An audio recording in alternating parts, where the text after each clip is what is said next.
नमः सिद्धि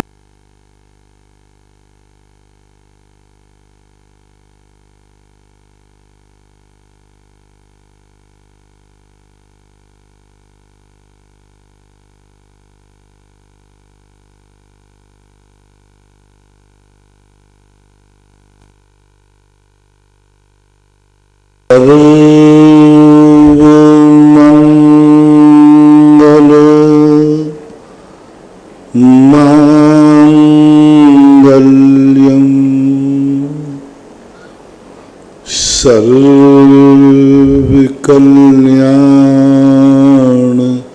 कारकम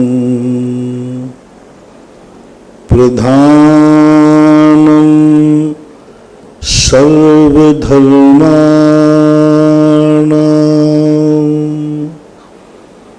जैनं जयतु शासनं जैनं जयतु शासनं। पंच परमेष्टि भगवान की जय हो। आचार्य श्री गुरुवर कुंद कुंद महाराज की जय हो। आचार्य श्री गुरुवर विद्यासागर महाराज की जय हो। परम उपकारी निर्यापक क्षमण मुनि पुंग श्री सुधासागर जी महाराज की जय। नमोस्तु महाराज जी। अपन समझने का प्रयास कर रहे हैं कि हम दुनिया में बहुत कुछ पा लेते हैं, लेकिन उसका आनंद नहीं ले पाते। रोटी मिल जाती है, लेकिन कई लोग दुर्भाग्य हैं वो खा नहीं पाते। सब कुछ मिलने के बाद भी उसका उपयोग नहीं कर पाते। सब कुछ है उनके पास, लेकिन उनके ऐसे कर्म का उदय है, क्योंकि कर्म दो प्रकार का होता है। एक लाभांतराय कर्म जो तुम्हें प्राप्त नहीं होने देगा, और एक भोगांतराय कर्म जो तुम्हें भोगने नहीं देगा। इनमें अपन उनकी चर्चा कर रहे हैं जिन पर लाभांतराय कर्म का प्रकोप नहीं है, लाभांतराय कर्म का उनका उदय नहीं है। बहुत सारे जीव ऐसे होते हैं जिनके सब कुछ है, एक ऐसे अमीर बाप दाद के यहां जन्मे हैं जिनकी संपत्ति अपरंपार है, लेकिन बेटे को कुछ नसीब नहीं हो पाती। उसके अंतराय कर्म इतना पड़ता है कि उस संपत्ति का मालिक जो उसका गार्जियन है वो उसको बता ही नहीं पाता, समझा ही नहीं पाता, उसके पहले मर जाता है। बच्चा अनाथ किस कर्म के उदय से होता है? और बड़े आदमी का बच्चा अनेक कारणों में एक कारण, उस पिता ने इतनी संपत्ति जोड़ के रख दी, लेकिन एक जीव ऐसा आया जो कहता है इस संपत्ति को वो जीव नहीं भोगेगा। कानून अधिकार है, सब कुछ है, अब उसको क्या करे? बच्चा तो जन्म ले लिया, इसका नियोग था, इसका दोनों का राग भाव था, क्योंकि जब भी कोई जन्म लेता है उसकी सेटिंग अलग है, वो कर्म अलग है जो कारण बेटे को एक घर में जन्म दिलाता है। तो जन्म तो ये लेगा, लेकिन इसका लाभांतराय कर्म और भोगांतराय कर्म विशेष रूप से ठीक नहीं है।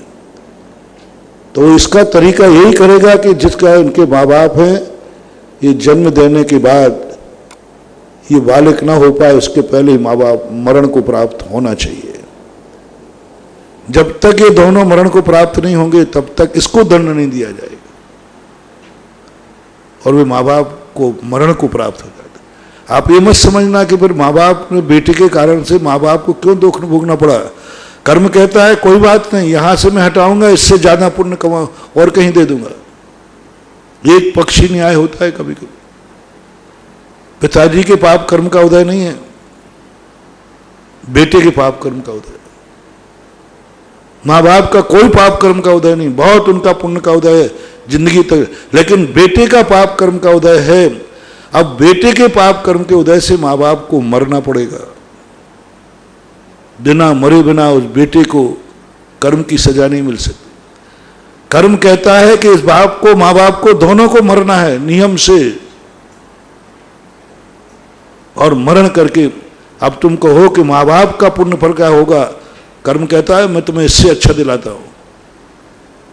जब कभी आप लोगों को सरकार को कोई जगह की जरूरत पड़ती है ना, तो सरकार कहती है ये मैं लिए लेता हूं, तुम्हें मुआवजा देता हूं, इससे अच्छा स्थान तुम्हें दिलवा देता हूं। सेटलमेंट, इन कर्मों में भी बहुत सेटलमेंट होता है, बहुत सेटलमेंट। इतना कर्म सेटलमेंट कराते एक दूसरे को, बोले तुम यहां से हटो क्योंकि हमें इसको सजा देना है। जब तक तुम दोनों यहां रहोगे मैं इसको सजा नहीं दे पाऊंगा, और तुम्हें इससे अच्छे पुत्र दिलाऊंगा, इससे अच्छे स्वर्ग दिलाऊंगा, इससे बढ़िया वैभव दिलाऊंगा। तो उस मरने वाले का कोई पाप कर्म का उदय नहीं, उसको तो इससे अच्छा और मिल गया, बढ़िया मिल गया। लेकिन इस व्यक्ति को अनाथ कर दिया और सारी संपत्ति दूसरे ने हड़प ली, इसको कुछ नहीं मिला। अब लाभांतराय कर्म का इतना तीव्र उदय, नाम उसके है, वारिस वो है, लेकिन उसको खबर नहीं है, उसको भोग नहीं सकता। जो हवेली उसके नाम है उसी के सामने बैठकर भीख मांग रहा है। और कई बार ऐसा होता है, ये तो कहलाते अज्ञानी, मिथ्या दृष्टि। इनकी तुलना मिथ्या दृष्टि से की जाती है। मिथ्या दृष्टि को हमारे यहां बालक कहा, जिसको कुछ भी पता नहीं है। अनंत शक्ति का स्रोत है, उसकी आत्मा में अनंत शक्ति विद्यमान है। अनंत शक्ति जो केवली भगवान में, सिद्ध में, उसमें है। लेकिन उस दुर्भाग्य को मिथ्यात्व कर्म ने ऐसा चपेट दिया कि उसकी खबर ही नहीं लेने दे रहा, ज्ञान ही नहीं करने दे रहा, मान भी नहीं बना कि तू इतना बड़ा मालिक है। मिथ्या दृष्टि कारण। दूसरा जीव कहलाता है अविरत सम्यक दृष्टि, जो इतना दुर्भागा नहीं कि उसके माँ बाप मर जाए, सब कुछ बता के मरे, सब कुछ कह के मरे, सब उसको वसीयत दे के गए,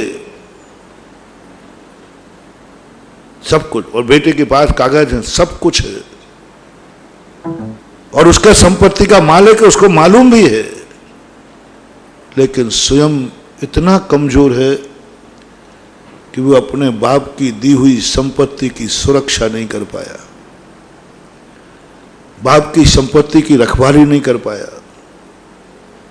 मालिक है, सब कुछ है, लेकिन वो इतना कमजोर है, इतना बुद्धिहीन है कि गुंडों ने कब्जा कर लिया, अराजक तत्वों ने कब्जा कर लिया, और वो पट्टा लिए बैठा है, रजिस्ट्री लेके बैठा है, न्यायालय में घूम रहा है, दुनिया से मांग रहा है, लेकिन कोई कुछ नहीं कर पा रहा है। सब कहते तू सही है, तू बिल्कुल सही है। देखो लाभांतराय कर्म का कितना उदय, सारी संपत्ति का मालिक मिल भी गई, लेकिन भोगांतराय कर्म ने कहा तू भोग नहीं पाएगा, तू भोग नहीं पाएगा। दो प्रकार के व्यक्ति अपनी संपत्ति को भोग नहीं पाते। एक तो कंजूस, कंजूस के पुण्य का उदय लाभांतराय कर्म का क्षयोपशम तीव्र होता है। आप देखना जितने कंजूस होते हैं इनके पास धन दौलत बहुत होती है, बहुत होती है। इनके लाभांतराय कर्म का क्षयोपशम होता है, और वे कमाते, खूब कमाते, इतना कमाते हैं अपरंपार, लेकिन वे उस संपत्ति को उपभोग नहीं कर पाते, भोग नहीं पाते। कमा कमा करके गाड़ के रख देते हैं, परिवार को भी भोगना नहीं मिलता, दूसरे लोग उसका उपभोग करते हैं। बनाते जाते, संपत्ति बनाते जाते, एडजस्ट करते जाते, मकानों पर मकान खरीदते जाते, प्लाटों पर प्लाट खरीदते जाते, सोना पे सोना रखते जाते। सब भारत में, विश्व में ऐसे लोगों की कमी नहीं है जिनके लाभांतराय कर्म का इतना तीव्र क्षयोपशम है, इतना तीव्र क्षयोपशम है कि माटी को छूते हैं सोना होता है। लेकिन वो क्या कर रहे हैं, उस धन को एडजस्टिंग में लगे हैं। इतनी एडजस्टिंग कर ली कि उसको एक दिन या तो सरकार हड़प लेती है, और सोना चांदी होता है तो एक दिन चोर ले जाता है। भोगांतराय कर्म ने चोर को भेजा, सेठ तू जिंदगी भर कमा कमा के मर जाएगा, लेकिन तू इसको भोग नहीं कर पाएगा, और इसका भोग करेगा एक चोर, एक डाकू, एक गुंडा। तेरे भोगने का समय आएगा, उसके पहले ही तुझे मार दिया जाएगा। चोर ने जाकर के अंतराय कर्म ने भेजा चोर, वो भोगांतराय कर्म ने चोर भेजा। ऐसे कितने लोग हैं, इसको बोलते हमारे यहां अविरत सम्यक दृष्टि।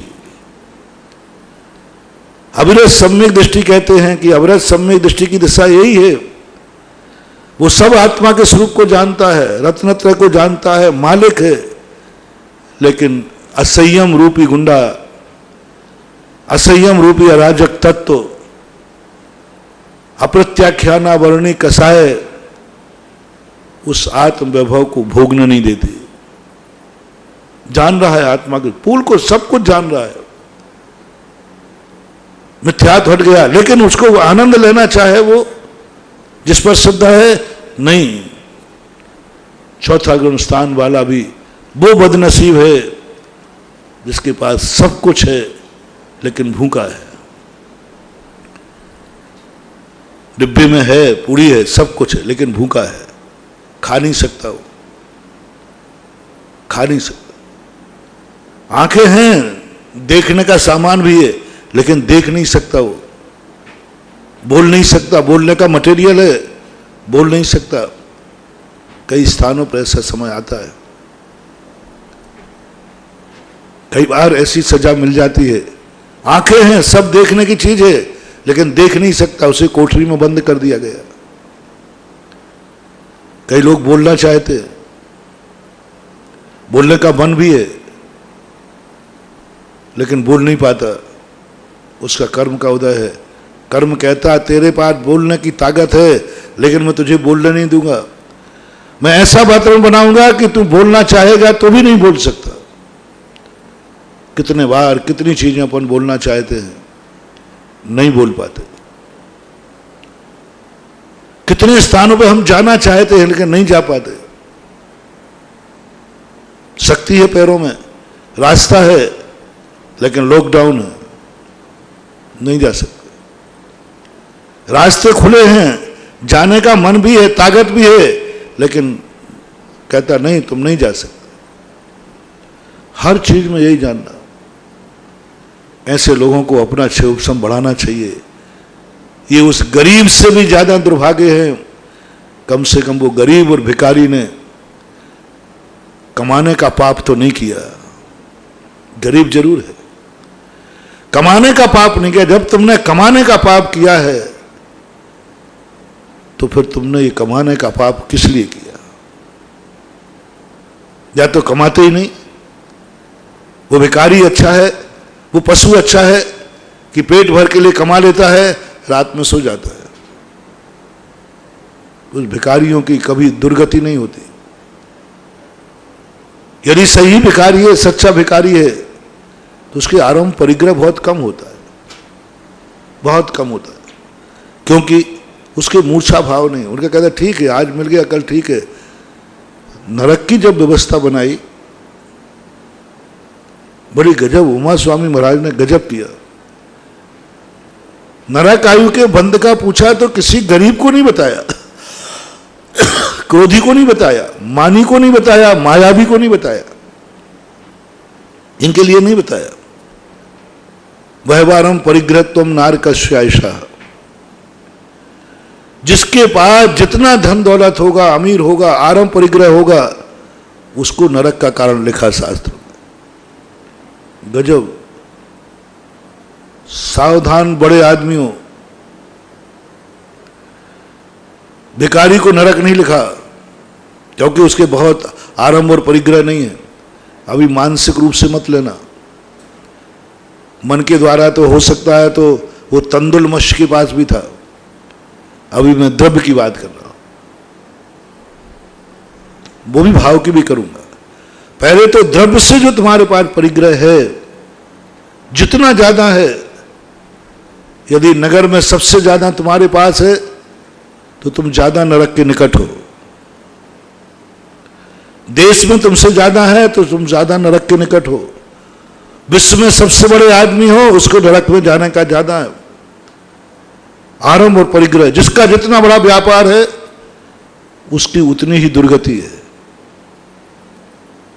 इसलिए महावीर स्वामी ने अपना उपदेश सदा अमीरों को दिया, गरीबों को कोई उपदेश नहीं है, सादा अमीरों को दिया।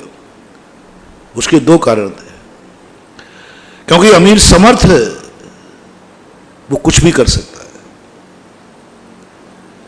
भिखारी को मैं क्या उपदेश दूं, वो क्या करेगा? रोटी नहीं मिल रही तो शराब क्या पिएगा? आरंभ परिग्रह नहीं, नरक क्या जाएगा? उसको मन को सुधारना है। और भिखारी तो फिर भी संतोष कर लेता है, ज्यादा क्लेश नहीं करते। अरे भाई, अपनी किस्मत भी नहीं, अपन क्यों मन के लड्डू खावे? लेकिन अमीर आदमी का खतरा है। महावीर ने एक ही संकेत दिया, दुनिया में तुम अमीरों को संभालो। जितने अमीर हैं यही सब नरकों में पड़ते हैं, गरीब तो नरकों में जाता नहीं। मंदिरों में अमीरों को बुलाओ, उपदेश अमीरों को दो, पाप अमीरों को छुड़ाओ, क्योंकि वो समर्थवान है, वो उसके पास पैसा है। शराब त्याग कराओ। 1 लाख गरीब लोग शराब का त्याग करें जिनके पास शराब खरीदने का ताकत नहीं है। बोले महाराज जी, मैं शराब का त्याग करता हूं। मैं पूछूंगा क्यों? महाराज जी, अब खाने ही को नहीं तो शराब क्या खरीदूंगा, इसलिए सोचा कि अब जिंदगी में कभी शराब तो खरीद नहीं पाने, खाने को नहीं मिला, इसलिए महाराज जी मैं आज से शराब का त्याग करता हूं। ऐसे जिनके शराब खरीदने की शक्ति नहीं है और 1 लाख लोगों ने शराब त्याग कर दी, और ऐसा व्यक्ति जो शराब पी सकता है और पिला सकता है, समर्थ है, और उसने एक व्यक्ति ने शराब त्याग कर दी, तो 1 लाख व्यक्तियों को त्याग कराने वाला इतना प्रशंसनीय नहीं है। एक अमीर आदमी को त्याग कराने वाला बहुत प्रशंसनीय है, क्योंकि वो समर्थ है पाप करने में। एक व्यक्ति, कहां 1 लाख गरीब और कहां एक अमीर।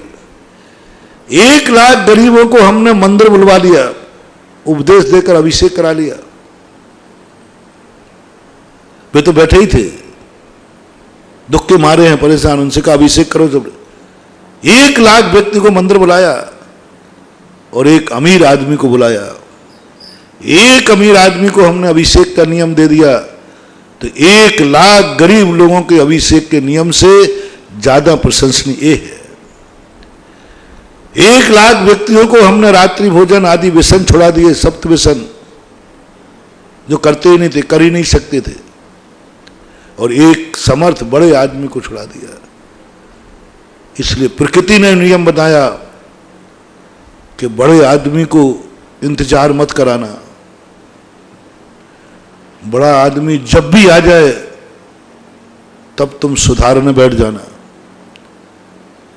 गरीब को कानून बनाओ, गरीब को समय पे आना पड़ेगा प्रवचन में, बड़ी व्यवस्था है जैन दर्शन की।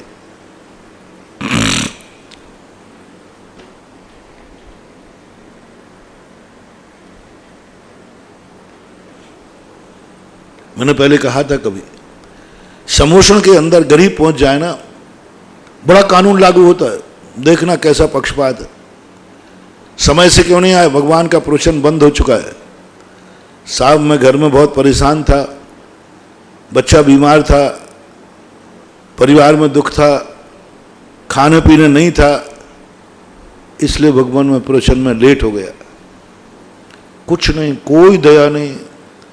वो गिड़गिड़ा रहा है कि भगवान, और अगला जब तुम्हारा प्रोशन होगा कल तक मैं रुक नहीं सकता या दोपहर तक रुक नहीं सकता, क्योंकि मेरी माँ बीमार है, बच्चे बीमार हैं, पहले मैं आ नहीं सकता, बाद में रुक नहीं सकता, बड़ी मुश्किल में आया हूं भगवान, 2 शब्द प्रोशन के सुना दो। किसी ने नहीं सुने, महावीर ने भी नहीं सुनी, गणधर में कोई नहीं सुनने को तैयार। भगवान के मुख से वाणी सुनाने की कोई सिफारिश नहीं कर रहा है। समय से आओ, कोई परिस्थिति नहीं है। और इतने में चक्रवर्ती आ गया। जैसे चक्रवर्ती आया जैसे भगवान की वाणी शुरू हो गई। देखना, अब अरहंत भगवान को पक्षपात का आरोप लगाओ कि महाराज तो हम लोगों पे ज्यादा आरोप लगता है, आचार्य श्री पे तो 100%, मेरे पे 50%। कि महाराज तो बड़े आदमियों के हैं, बड़ा आदमी आ जाए तो उसको टाइम है, बात करेंगे, चर्चा करेंगे, गरीब के आ जाए तो उसकी तरफ आंख उठा के नहीं देखेंगे, ये आरोप है। अब मैं महावीर स्वामी को प्रस्तुत कर रहा हूं, आदिनाथ को प्रस्तुत कर रहा हूं। समोषण में अरहंत भगवान ने, जैसे ही बड़ा आदमी राजा पहुंचा, प्रवचन चालू हो गया। ये भी नहीं पूछा गया लेट क्यों हुए, समय पर क्यों नहीं आओगे, रुकना पड़ेगा शाम तक, कुछ नहीं, उपदेश चालू हो गया। नीति क्या है प्रकृति की? प्रकृति कहती है बड़ा आदमी आ गया यही बहुत है, क्योंकि इसके पास इतनी भोग सामग्री है, इसके पास पाप करने के इतने समय साधन हैं। इसने मंदिर को याद भी कर लिया, भगवान को याद भी कर लिया, आ भी गया तो बहुत है, बहुत बड़ी बात समझो। आ भी गया तो यही बहुत समझो, कब आया ये मत पूछो, कब रुकेगा ये मत पूछो, क्यों नहीं आया समय से मत पूछो, आ गया बस यही बहुत है, इसको सुधार डालो। तुम सारी प्रजा को सुधारोगे तो भी तुम्हारी भावना पूरी है कि नहीं कह सकते। एक राजा को सुधार दो, ये सारी प्रजा को सुधार देगा। कोई कानून नहीं, तुरंत उसको प्रवचन दिया गया। जब पहुंचा तब मुझे जब ये बात समझ में आई, मैंने कही ओहो कितना बड़ा है, जो पाप कर सकता उसी को तो सुधारूंगा। उन पुण्यहीनों को क्या सुधारना जो ना पुण्य करने लायक है ना पाप करने लायक है। पाप भी तो नहीं कर सकते, अंधे हैं, पाप की बात ही नहीं सुन सकते, बहरे हैं, मुंह से गाली निकाल नहीं सकते, गूंगे हैं, पैरों से चल नहीं सकते, अपंग हैं, हाथ उठा नहीं सकते क्योंकि हाथ से भी अपंग है, मन से कुछ सोच नहीं सकते, दुर्भागे, मंद बुद्धि हैं। इसके पास सब कुछ है, और उसको पकड़ो और उसको सुधारो, और क्योंकि नरक वो ही जाएगा।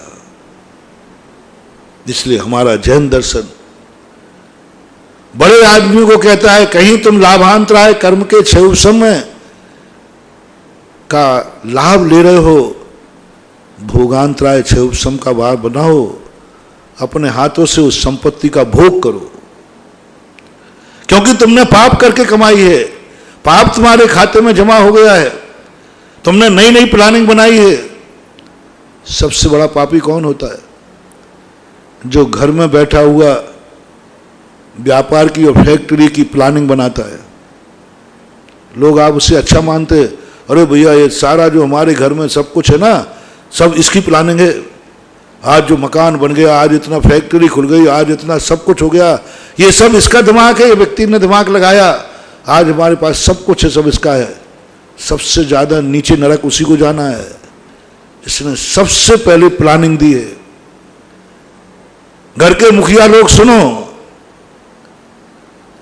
तुमने सबसे पहले प्लानिंग बनाई कि ये जमीन, ये फैक्ट्री, ये खेती, ये मकान इस प्रकार से करेंगे तो पैसा बढ़ेगा, इस प्रकार करेंगे तो आगे हमारी और योजनाएं बढ़ेंगी, बहुत बढ़ेंगी। जिसने ये दिमाग दिया है सबसे पहले उसको सावधान रहना है।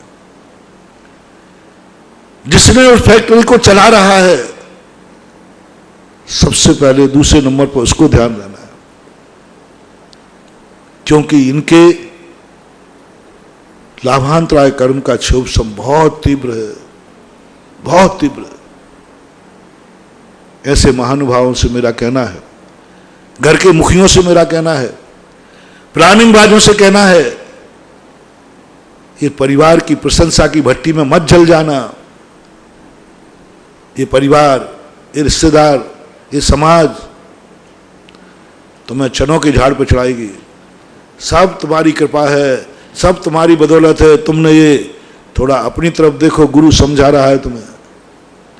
ये सब तुम्हें चनों के झाड़ पे चढ़ाएंगे प्रशंसा कर करके, और खूब खाएंगे पिएंगे, आराम करेंगे, और अंत में दुर्गति तुम्हारी होगी। मैं प्लानिंग का मना नहीं कर रहा हूं, मैं कमाने का मना नहीं कर रहा हूं, मैं फैक्ट्री खोलने के मना नहीं कर रहा हूं। जिसने सबसे पहले फैक्ट्री का सुझाव दिया, व्यापार को फैलाव किया, वो अपने हाथ से अपनी कमाई का कुछ अंश भोगे, अपने हाथ से भोगे। अपने हाथ के भोग के दो तरीके हैं। अपने हाथ से दान देवे, कृत कार्य अनुमोदना से दान देवे, और नियम करे कि इस व्यापार को मैंने बढ़ाया है, इसकी प्लानिंग मैंने की है, इसमें से जो भी कमाई होगी इतना परसेंटेज दान में जाएगा ही जाएगा। उसी समय कर लेना जिस दिन तुम प्लानिंग बना रहे हो, जिस दिन फैक्ट्री की सलाह रख रहे हो, जिस दिन फैक्ट्री का उद्घाटन कर रहे हो, जिस दिन तुम्हारी पहली कमाई चालू हो रही है, उसी दिन कर लीजिए आप कि इतना परसेंटेज हमारा दान में जाएगा। ये भी भोग है। अपने हाथ से दान देना ये भोग है। अपने हाथ से जो कुछ भी तुमने बोला, अपने वचन से बोला, अपने संकल्प से बोला, संकल्प कर लिया तो आपका भोग चालू हो गया। अपनी संपत्ति को तुम करना, नहीं तो कोई तुम्हारा साथ देने वाला नहीं। तुमने प्लानिंग की है, नरक तुम्हें भोगना पड़ेगा। खा सब रहे हैं, परिवार सब खाते हैं, खाने में सब शामिल है, लेकिन खोलने के पाप में कोई शामिल नहीं होगा भैया, तुम्हें खुद शामिल होना है। इसलिए जैसे बने तैसे अपनी संपत्ति को ग्रहण करो। बाद में जाकर दूसरे नंबर पर भोग अपनों को कराओ। पहले तो स्वयं भोगो, मन से, वचन से, काय से, कृत से, कार्य से, अनुमोदना से, यदि कमाया है तो। और नहीं भोगना है, नहीं दान देना है, तो फिर कमाना ही नहीं। क्यों पाप करते हो? किस लिए पाप करते हो? किसके लिए पाप करते हो? किस लिए पाप करते हो? यदि किसी के पास ये नोटिस नहीं, खाता है नहीं, दान देता नहीं और कमाने में लगा है, इसकी दुर्गति निश्चित है। कर में पूछता तूने इतना पाप किस लिए किया, कारण बताओ, नोटिस। जब ये बात पूरी हो जाती है, दूसरे नंबर पर अपनों के लिए यदि तुम छोड़ के जाना चाहते हो, आपका एक उत्तर होगा, महाराज मैं दान इसलिए नहीं देता हूं, मैं ज्यादा खर्च इसलिए नहीं करता हूं, भोगता हूं, क्योंकि बाल बच्चों को कुछ बचा के रखना है। बाल बच्चों को छोड़ के जाएंगे, हमारा जिंदगी भर यश गाएंगे कि हमारा बाप ये महल छोड़ के गया, ये दुकान छोड़ के गया, ये व्यापार छोड़ के गया। उन बच्चों से की भी तो दुआ लेना है, उन बच्चों के लिए भी तो हमें दुआ चाहिए। तो मेरा हर सेठ से कहना है, यदि बच्चों को तुम संपत्ति देना चाहते हो तो इनको इतना मजबूत करना कि वह संपत्ति की वो सुरक्षा कर सके, तुम्हारी संपत्ति। जो तुम छोड़ के जा रहे हो उस संपत्ति की वो सुरक्षा कर सके।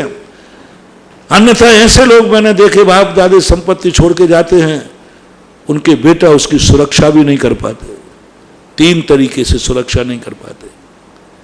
तुम्हारे मरने के बाद वो व्यसनी हो जाते हैं। मैं तुम्हारे बेटों को व्यसन से मुक्त क्यों कराता हूं? मैं तुम्हारे बेटों को धर्मात्मा क्यों बनाता हूं? आपके लिए, क्योंकि आपने इतनी संपत्ति उनको छोड़ के गए, इतनी संपत्ति छोड़ के गए, और तुम्हारे बाद उन्होंने ज्यादातर बेटे बाप की संपत्ति पर अय्यासी करते हैं। यदि बिगड़ने वालों की लिस्ट बनाई जाए, संसार में सबसे ज्यादा कौन से बेटे बिगड़ते हैं, तो सबसे ज्यादा बिगड़ने वालों की वो लोग हैं जिनके बाप दादे अटूट संपत्ति छोड़ गए। अपनी कमाई पर बहुत कम लोग बिगड़ते हैं, अपनी पसीने की कमाई पर बहुत लोग कम बिगड़ते हैं। बिगड़ते तो हैं, परसेंटेज सबसे ज्यादा आप खुद करना, मैंने तो जो सर्वे किया है आप देखना, जिनके माँ बाप सबसे ज्यादा संपत्ति छोड़ जाते हैं उनके बेटे सबसे ज्यादा बिगड़ते हैं, ऐसो आराम में जाते हैं। इसलिए मेरा बड़े आदमियों से कहना है, यदि आप अपनों के लिए जोड़ रहे हैं तो मेरी एक बहुत करुणा दया करके मान लेना, जिसके लिए तुम जोड़ के जा रहे हो कम से कम उसे व्यसनों से मुक्त करा देना। तुम देखना, जिस बेटे को मैं छोड़ रहा हूं कहीं वो जुआरी तो नहीं है,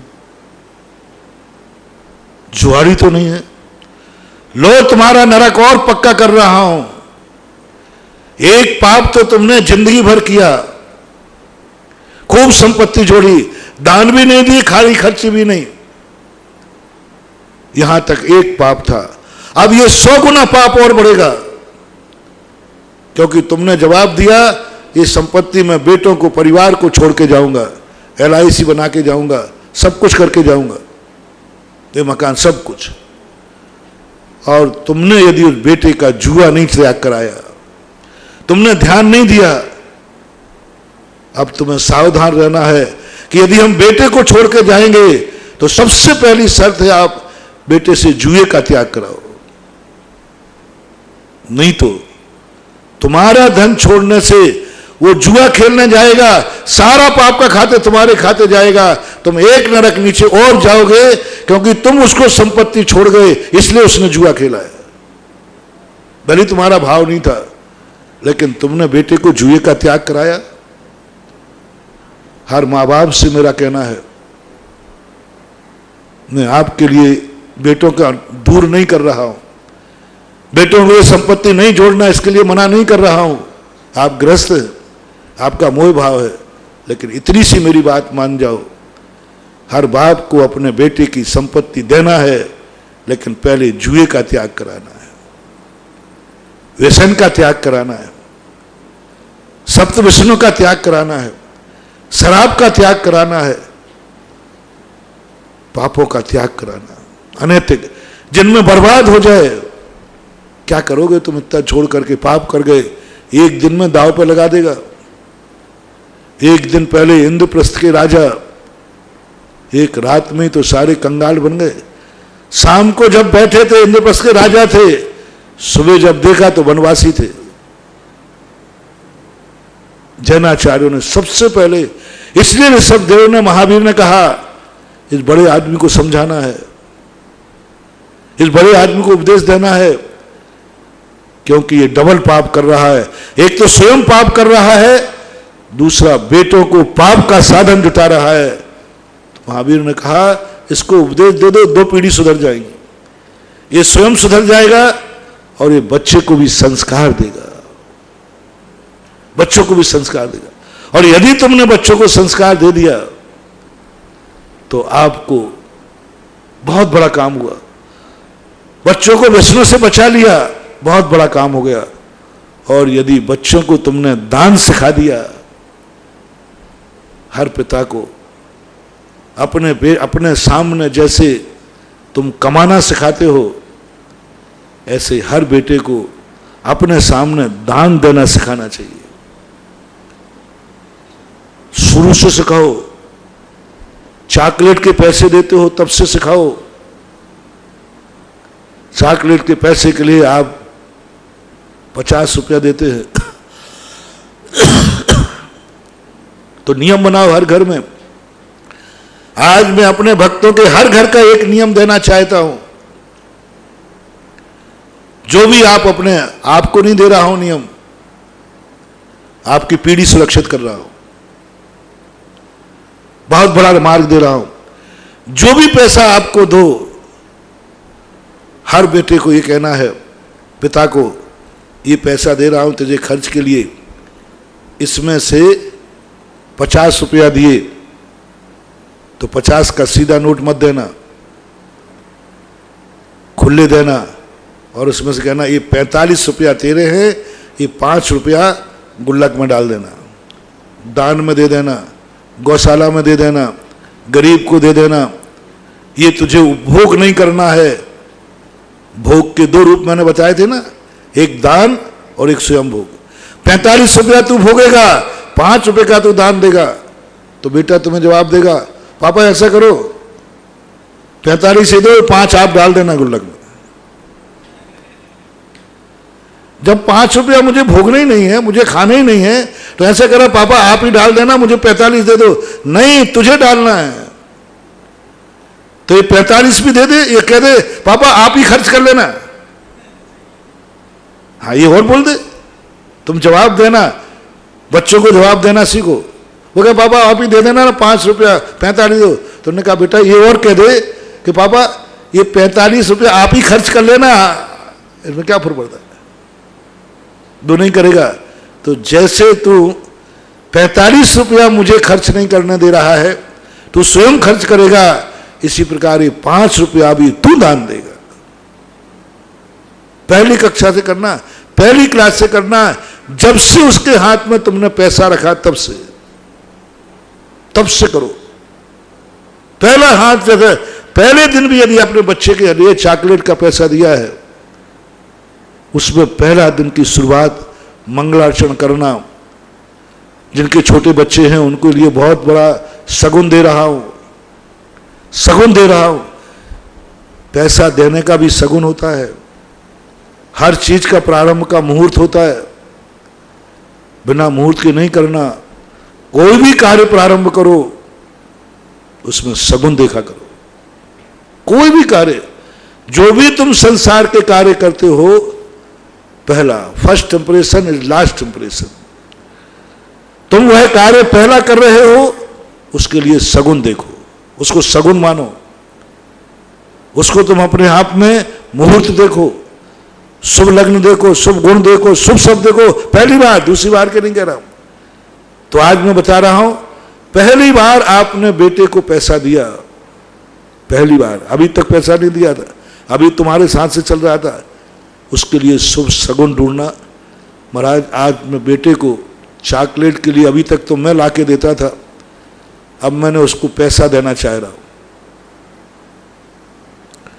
यदि टाइम हो तो किसी से मुहूर्त सुधवा लेना,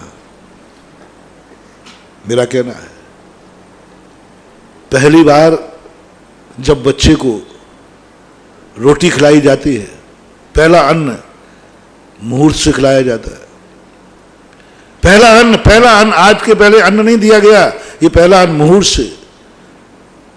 स्तनपान का मुहूर्त, बच्चा जन्म होता है, 1 घंटे और रो लेगा, उसको पहली बार मुख में मां स्तन पिलाएगी, दूध पिलाएगी, उसका शुभ मुहूर्त लिखा है। ये मेरा दूध, आज ये पहली बार बाहर का कोई चीज खाएगा, दूध पिएगा, इसकी जिंदगी बन जाए, इसकी जिंदगी अच्छी बने, इसके शरीर में बहुत स्वस्थ रहे। आप शुभ लगन लेकर के पहला दूध पिलाइए। पहला बार आप गाय का दूध, भैंस का दूध पिला रहे हैं, पहली बार, अभी तक दूध नहीं पिलाया था, उसके लिए आप शुभ दीजिए, शुभ करिए, शुभ मुहूर्त देखिए। पहली बार उसको आपने कपड़ा पहनाया है, उसका आप शुभ देखिए। सगुन में और शुभ में अभी अंतर करता हूं मैं। शुभ देखिए। पहली बार आपने उसके लिए दर्शन मुख देखा है, बेटे का मुख देखने गए, शुभ मुहूर्त में देखिए, 1 घंटे बाद देख लेना। पहली बार आप बच्चे को देखने जा रहे हैं मुंह देखने के लिए, पहली बार आप गोदी में ले रहे हैं, पहली बार उसको चलना सिखा रहे हैं, पहली बार आप उसको मंदिर ले जा रहे हैं, पहली बार आप उसको दुकान पे ले जा रहे हैं, पहली बार आप साइकिल सिखा रहे हैं उसको, पहली बार आपने खिलौना दिया है, अभी तक कोई खिलौना नहीं दिया था, बच्चे को पहली बार खिलौना दिया है। जो कुछ भी तुम पहली बार करो महानुभाव, गुड बेटर बेस्ट बता रहा हूं, तुम्हारे पास यदि थोड़ा समय हो, अनुकूलता हो, तो थोड़ा चौघड़िया देख लेना, और कोई मुहूर्त मिले या नहीं मिले, और कोई मुहूर्त देखने का टाइम हो या नहीं हो, चौघड़िया दिन भर में 8 चौघड़िया होते हैं, उनमें 2-3 शुभ होते ही है हर दिन। ऐसा एक भी दिन नहीं है जिस दिन कोई चौघड़िया शुभ नहीं होता हो, ऐसी कोई रात नहीं है जिसमें कोई चौघड़िया शुभ नहीं होता हो। पूरे 8 दिन में कहीं ना कहीं लाभ आएगा, कहीं ना कहीं अमृत आएगा, कहीं ना कहीं शुभ आएगा, कहीं ना कहीं चर आएगा।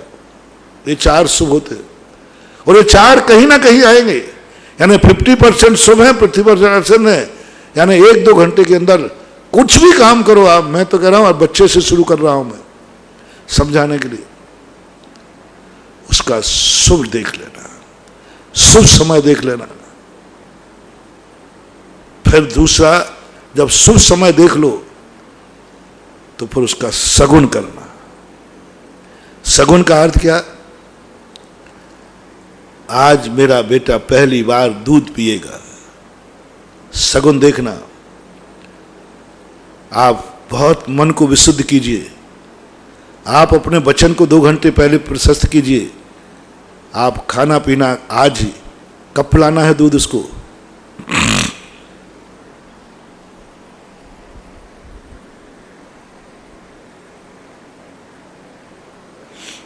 कब पिलाना है दूध उसको, आप सबको मालूम है। आप 1 दिन पहले भोजन ठीक कीजिए, अभक्ष नहीं खाना, अभक्ष नहीं खाना। क्यों? तुम्हारे अभक्ष का त्याग है? नहीं, मेरे अभक्ष का त्याग नहीं है, लेकिन कल बच्चे को दूध पिलाना है पहली बार। बात की बात नहीं कर रहा हूं मैं सगुन की बात कर रहा हूं। हर माता को मेरा कहना है, हर मां से मेरा कहना है, आज 24 घंटे से अपने भोजन की थाली को पवित्र कर लो, बहुत विशुद्ध कर लो, बहुत पावन कर लो। खाते समय अपना मन बहुत प्रशस्त रखना, मुंह से कभी क्रोध मत करना, गाली मत देना, बुरा मत देखना, 24 घंटे बुरा मत सुनना, बुरा मत बोलना। कल मेरे बच्चा पहली बार दूध पिएगा, उस भोजन को अमृत मान के करो, अपने लिए नहीं करना। आज का भोजन अपने लिए नहीं, बेटे की जिंदगी का सवाल है, बेटे की निरोगता का सवाल है, बेटे की जिंदगी की निरोगता का सवाल है। एक 24 घंटे मात्र तुम्हारे बेटे के लिए मांग रहा हूं, तुम्हारे बेटे के लिए निरोगता मांग रहा हूं। तुम सारी जिंदगी उस बेटे के लिए तुम मरते हो, मेरे बेटे को कुछ नहीं हो जाए, मेरा बेटा बीमार नहीं हो जाए, मेरे कितने विकल्प करते हो। मात्र एक 24 घंटे का समय तुम्हें, एक 24 घंटे का आप रसना इंद्रिय पर कंट्रोल कर लीजिए। पहला दिन 24 घंटे देना है मात्र बेटे को। आज का भोजन अमृत मान के करना, बेटे के नाम से करना। ये मैं नहीं खा रहा हूं, खा रही हूं, आज जो खाऊंगी इससे दूध बनेगा, कल मेरा बेटा पहली बार दूध पिएगा, पहली बार दूध पिएगा। आनंद से भर जाना, मातृत्व से भर जाना, बेटे की जिंदगी से, कल्पना से भर जाना। ये दूध उसको अमृत बने, ये दूध उसको निरोग बनाए, ये दूध उसकी क्षुधा को मिटाए, ये दूध उसके लिए जिंदगी में अमृत बने। ऐसे परिणाम करो जो तुम कर सकते हो। बड़ी विशुद्धि से खाने के पहले नमोकार मंत्र पढ़ना, हे प्रभु, हे अन्न, आज का भोजन मेरे बेटे के लिए है, नमोकार मंत्र पढ़ना, भगवान से प्रार्थना करना, जितने शुभ भाव कर सको ऐसे परिणाम करके बड़ी शुद्धि के साथ बेटे को पहली बार दूध पिलाने के पहले 9 बार नमोकार मंत्र पढ़ना, बेटे के सिर पर हाथ फेरना, है बेटा, आज तू जिस दूध को शुरुआत कर रहा है यही तेरी जिंदगी है, यही अमृत है, यही से तेरा जीवन बनेगा। उसको पिला दीजिए दूध। मेरा विश्वास है, क्योंकि मैं शास्त्रों पर बड़ा विश्वास करता हूं, तुम्हारा बेटे को छोटी मोटी बीमारियां क्या, बड़ी बड़ी बीमारियां भी नहीं छू पाएंगे। पड़ोसी का घर पूरा कोरोना से भरा होगा और तुम्हारा बेटा उनके बीच में रह करके भी स्वस्थ होगा। उसकी क्षमता होगी, उसके शरीर में कभी खून की कमी नहीं आएगी, उसको कभी खून की बोतल नहीं चढ़ेगी, उसकी कभी श्वेत कणिकाएं खत्म नहीं होंगी, उसकी प्रतिरोधक क्षमता बढ़ेगी, क्योंकि सगुन भी किया गया, मुहूर्त भी किया गया, सगुन भी किया गया। और सगुन के लिए उन्होंने कितना परिणाम किया। गाय के दूध का सगुन क्या करें। आज पहली बार गाय का दूध पिएगा बेटा, बाजार का डेयरी फार्म का मत पिला देना, डिब्बे का मत पिला देना, कोई ढूंढो अच्छी गाय, ढूंढो कोई अच्छी गाय जो बाजार में नहीं खाती हो, पॉलीथिन नहीं खाती हो, जो कोई अच्छी गाय हो, किसी अच्छे घर की गाय हो, कोई सज्जन के रूसी गाय हो या घर की गाय हो। आज घर की गाय तो मिलना बहुत कठिन है। तुम पूरे गांव में ढूंढना अच्छे घर की गाय, एक दिन की बात कह रहा हूं, जो गाय शुद्ध भोजन करती हो, उस गाय को जाकर के तुम खुद एक दिन पहले भोजन कराना। जैसे तुम्हारा शुद्ध किया ना, उस किसान से कहना, उस ग्वाले से कहना, आज गाय को जो कुछ खिलाना है मैं खिलाऊंगा, मैं खिलाऊंगी। उसको बढ़िया भोजन ले जाना, पूरा भोजन कराना, वही भावना भर के, हे गौ माता, आज का तेरा दूध मेरे बालक की जिंदगी है। और बड़े शुभ मुहूर्त में, बड़े शुभ दिन उस गाय को दुहना उस दिन, और भोजन अच्छा खिला के, और फिर वही पवित्रता के साथ बेटे को पिला देना। तुम्हारा बेटा इतना बलवान होगा, इतना शक्तिमान होगा, बहुत ज्यादा। लेकिन हम इसका कहां ध्यान देते, हम सगुन बिगाड़ देते, हमें कुछ पता ही नहीं रहता। इसी प्रकार जिस दिन बेटे को रोटी खिलाओ, उस दिन मुहूर्त तो देखना ही, शुभ दिन तो देखना ही, शुभ चौघड़िया तो देखना ही, लेकिन सगुन भी करना। वो अनाज कहां से आया, उस दिन की रोटी तुम नौकर की बनी मत खिलाना। उस दिन की रोटी तुम या बेटे को जो सबसे ज्यादा चाहिए है वो रोटी बनाए उसकी। एक रोटी खाएगा, एक भी नहीं, पहले दिन कितनी सी खाता है, एक तो बहुत हो जाता है, इतना था, एक गिलास भी बहुत, पर उस दिन की रोटी बहुत महत्वपूर्ण है।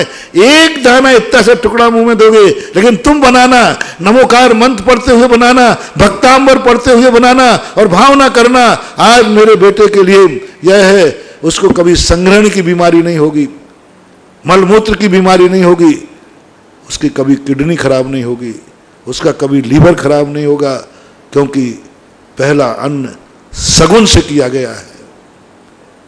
कर लेना ये सगुन। ऐसे बेटा, जब और भी कार्य तुम जो करते हो, जो कुछ भी तुम और पहली बार करते हो, उसको ऐसे ही सगुन किया करो। पहली बार तुम उसको मंदिर ले जा रहे हो, सगुन करके ले जाओ, शुभ मुहूर्त में ले जाओ। पहली बार घर से बालक निकलता है, सगुन करना, उसकी आरती उतारना, उसकी तिलक लगाना, उसकी पुष्प क्षेपण करना, उसकी पहली बार मेरा बेटा घर से बाहर निकल रहा है, कुर्वन्तु ते मंगलम, मंगलाष्टक पढ़ के पुष्प क्षेपण कर देना, जाओ दुनिया में जाने दो, उसका कोई अमंगल नहीं कर सकता। क्योंकि पहला मंगल उसका पहली बार निकलते ही मंगल हुआ है। स्कूल में जब दाखिला करो, सगुन से करो, शुभ से करो, सब चीजें करो। इसलिए मैं कह रहा हूं, जितने माता पिता हैं वे चाहते हैं कि मेरा बेटा मेरी संपत्ति का वारिस बने, मेरे मरने के बाद मेरी संपत्ति मेरे बेटों के काम आए। तो मैं आपसे कह रहा हूं, बेटों को संस्कार दे देना, बेटों को कम से कम व्यसनों से छुड़ा देना, नहीं तो तुम पाप करोगे और उस संपत्ति से वो पाप करेगा, तुम चाहोगे कि मैंने बहुत अच्छा किया है, एक नरक नीचे जाओगे। और खास तौर से मेरा बड़े आदमियों से कहना है, क्योंकि तुम बहुत संपत्ति जोड़ रहे हो, तुम बहुत एडजस्टिंग कर रहे हो, तुम व्यापार दिन दूना रात चौगुना बढ़ा रहे हो, जितना खाते नहीं हो उससे कई गुना कमा रहे हो। जो जितना खाता है उतना ही कमाता है, उसको मुझे कोई उपदेश देने की जरूरत नहीं, कोई दिन, क्योंकि जितना खाता है उतना कमा लेता है, जितना कमाता है उतना खाता है, दोनों तरफ एक ही है। लेकिन जो खाते तो कुछ भी नहीं है और कमाने में इतने माहिर हैं कि लॉकडाउन में भी कमाई चल रही है, चल रहे कई लोगों के धंधे ऐसे, कोई फर्क नहीं पड़ता। उन सब अमीर वालों से मेरा कहना है कि या तो तुम अपने हाथ से दान दे जाओ या अपने आप में भोगों में लगा दो, अन्यथा जोड़ के रखा है तो बेटे को संस्कारित कर दो, बेटे को धर्मात्मा बना दो, बेटे को संस्कार दे दो, उसको अपने सामने दान देना सिखाओ, अपने हाथ से सिखाओ। और पहले पैसे की बात मैं कर रहा था, पहला पैसा नोट, कोई भी नोट मत देना। पहली बार जब तुम बेटे को पैसा दो, उसको एक दिन पहले दुकान पर बड़ी ईमानदारी से कमाना, एक ग्राहक का, बहुत ईमानदारी से, बहुत विशुद्ध भाव से, बेईमानी मत करना, बहुत विशुद्ध भाव से कमाना और उस पैसे को अलग रख देना। और कल सुबह उठ करके 9 बार नमोकार मंत्र पढ़ के कहना, बेटा आज मैं पहली बार तुझे खर्च करने के लिए पैसा देता हूं, लेकिन शर्त है सगुन करना। इस पैसे में से इतना दान में देके आना, तू खुद जाएगा, आज खर्च करने बाद में जाएगा, बाजार में चॉकलेट लेने बाद में जाएगा, पहले गुल्लक में डाल के जाएगा। सिखा दीजिए मेरे कहने से बच्चे को पहला सगुन। जिनके बच्चे अभी छोटे हैं वे कर ले रहे हैं, और जिनके बच्चे बड़े हो गए हैं, यदि अभी भी तुम्हारे कंट्रोल में हो तो उनको अपने हाथ से दान देना। ये मत सोचो कि बेटा मेरे सामने दान कैसे, हिम्मत कैसे हुई, नहीं, उसको कहो मैं खाली बैठा हूं, आज की बोली तू लेगा, आज की बोली तू बोलेगा, मैं बैठूंगा वहीं। घर से कह के लाओ, मैं नहीं बोलूंगा, तू बोलेगा। पापा अभी मैं कमाता नहीं हूं, तू तो मेरी कमाई क्या तेरी नहीं है? या तो बोले लिख के दे कि ये कमाई मेरी नहीं है, मैं नहीं ग्रहण करूंगा। जब ये सारी कमाई तेरी है तो इसी कमाई में से तू बोली ले। हर बाप के लिए बेटे को अपनी कमाई में से दान दिलवाना है। 2 तरीके में से करना, या तो अपनी कमाई बेटे को दोगे नहीं, और यदि देते हो तो आपकी कमाई से बेटा दान करेगा। आपका कमाया हुआ जैसा बेटा भोगेगा, आपका कमाया हुआ जैसा बेटा खर्च करेगा, ऐसे ही आपकी कमाई वसीयत में से उसको दान का आदेश देना। एक हैदराबाद जी के पहाड़िया जी थे, बाबूलाल जी पहाड़िया, उन्होंने प्रवचन सुना एक बार, यही प्रवचन था इसी ढंग का। उन्होंने अपनी सारी वसीयत लिखी। उन्होंने कहा, बेटा ये वसीयत लिख रहा हूं, यह संपत्ति मैंने कमाई है, ये सब मैंने किया है, और मैंने पाप किया, पाप का भागीदार मैं हूं, लेकिन हम तुमसे मोहित करते हैं, इसमें से जो कमाई होगी, जब तक ये फैक्ट्री चलेगी, इतना % इस दान में तुम दान दोगे, मेरी कमाई में से। तो बच्चों ने कहा पापा आप ही बोल जाओ। नहीं नहीं, मैं नहीं बोलूंगा, मैंने तो जो बोलना था बोल दिया। अब जितना तुम्हें दे रहा हूं इसमें से तुम्हें दान देना है, आप अपने मुंह से बोलो। हर पिता को अपनी वसीयत का दान बेटे को देने के पहले और बेटे के मुख से दान दिलाओ, मेरी वसीयत का दान करो तुम। बेटा कहेगा तुमसे पापा आप ही कर दो, नहीं मैं नहीं करूंगा, तुझसे दान करना, वसीयत मेरी है, कमाई मेरी है, दान तू करेगा। ये संस्कार यदि आपने अपने बेटों को दे दिया, जाओ तुम्हारा बेटा कभी तुम्हारी संपत्ति के कारण ना तो स्वयं की जिंदगी का नाश करेगा और ना दूसरे की जिंदगी का नाश करेगा। ना वो स्वयं पापी होगा ना दूसरे को पापी बनाएगा, क्योंकि वसीयत में से दान देना सगुन कहलाता है। अभी मैं अपनी कमाई का दान नहीं कह रहा हूं, वसीयत लेने वालों से कह रहा हूं।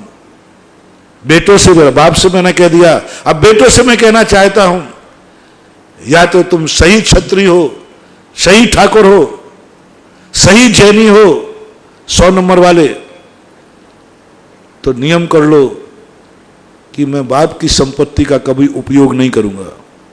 मैंने इस पर प्रवचन दिए थे यहीं बिजौलिया में 2-3 दिन। श्रेष्ठ बेटा कौन है जो बड़े होने के बाद पापा से कहता पापा मैं नियम लेता हूं आपकी संपत्ति को मैं अपने उपयोग में नहीं लूंगा। बेटा क्यों? बोले आप मेरे पूज्य हैं, तो आपकी कमाई भी पूज्य है, और पूज्य का भोग नहीं किया जाता, पूज्य की पूजा की जाती है। कैसे मिलेंगे ऐसे लोग दुनिया में? मुझे तो अभी तक नहीं मिला। क्या सोच दे रहा हूं? पिताजी माताजी आप मेरे पूज्य हैं, आपकी कमाई पूज्य है, आपका बनाया हुआ मकान पूज्य है, आपका ये सब सोना चांदी पूज्य, क्योंकि आप पूज्य हैं। और पिताजी पूज्य वस्तु को भोगा नहीं जाता, पूज्य वस्तु की तो पूजा की जाती है। मैं आपकी इस पूज्य वस्तु को, इस पूज्य वस्तु की रोटी मैं नहीं खाऊंगा। निर्माल देखो कहां तक ले जा रहा हूं।